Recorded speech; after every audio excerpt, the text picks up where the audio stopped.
नमस्कार, मैं हूं तान्या। आप देख रहे हैं राष्ट्रीय न्यूज। आइए नजर डालते हैं आज की कुछ खास खबर की ओर। पूर्व केंद्रीय मंत्री जयप्रकाश ने कहा कि देश की सरकार तुगलकी फरमान व कानून लागू करती है। किसानों के खिलाफ सरकार ने नए कानून लाई थी, किसानों ने उसका विरोध किया था। उन्होंने कहा कि सरकार ने गाड़ी चालकों के लिए जो कानून लागू किया है वो गलत है। इस कानून को सरकार द्वारा वापस लिया जाना चाहिए। जेपी ने कहा कि राहुल गांधी देश में यात्रा कर रहे हैं, देश भर में इसका अच्छा प्रभाव पड़ेगा। कौशल रोजगार के साथ हरियाणा की सरकार देश के युवाओं के साथ खिलवाड़ कर रही है। यहाँ के युवा विदेशों में जा रहे हैं। देखिए, ये जो तुगलकी फरमान जो इस देश में लागू किए जाते हैं, यानी कि पहले तो इस देश के किसान के खिलाफ 3 काले कानून बनाए। किसान 1.25 साल तक यहाँ खड़े रहे, धरनों देते रहे, लड़ाई लड़ते रहे और 730 किसान ने अपनी शहादत दी और अल्टीमेटली सरकार को झुकना पड़ा। उसके बाद फिर इसी तरीके से दलित समाज को लेकर के एक समाज में असमंजस पैदा हुआ कि कहीं ये संवैधानिक संस्थाएं जो बाबा साहब भीमराव अम्बेडकर जी ने उनको जो हक दिए थे उनको ख़त्म ना करें। तो इस तरह की भावना आई, उन्होंने अपनी लड़ाई लड़ी, चलो वो सिस्टम बच गया।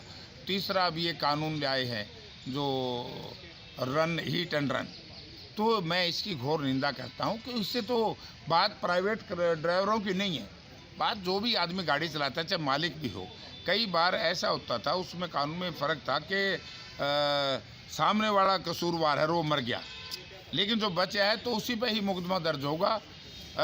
तो इसलिए वो ये कानून विड्रॉ करना चाहिए और ये कानून गलत है। अभी देखिए, राहुल जी ठीक गए हैं, उन्होंने यात्रा शुरू कर दी है।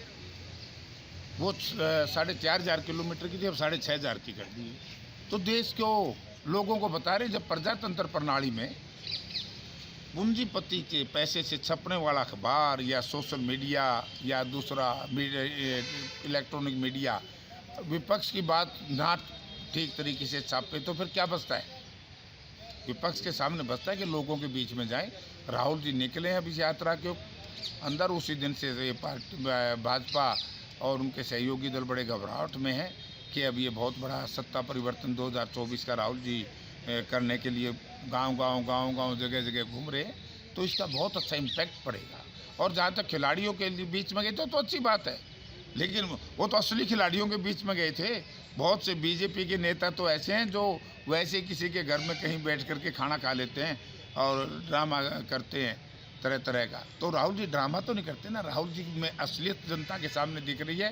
और वो जो आज इस तरह की इवेंट्स मैनेजमेंट जो कर रहे हैं वो ड्रामे भरी है। जयप्रकाश जी, देखिए, इसमें बड़ी बेईमानी है। कौशल रोजगार निगम जो बनाई, इसमें जो नौकरियां दी जा रही है निगम के तहत, उन लोगों को जो तनख्वाहें हैं, जैसे हुड्डा साहब की या कांग्रेस की सरकार थी तो मास्टर को मिलते थे 35,000 रुपये।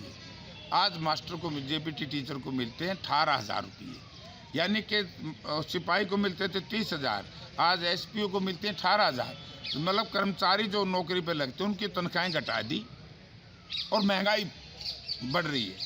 और दूसरा ये कि इसमें रिजर्वेशन ख़त्म है, सरकार के चेतों को नौकरी दी जा रही है। बैकडोर एंट्री सबसे खतरनाक है। तो आज कौशल रोजगार निगम ही बैकडोर एंट्री और भ्रष्टाचार का अड्डा है।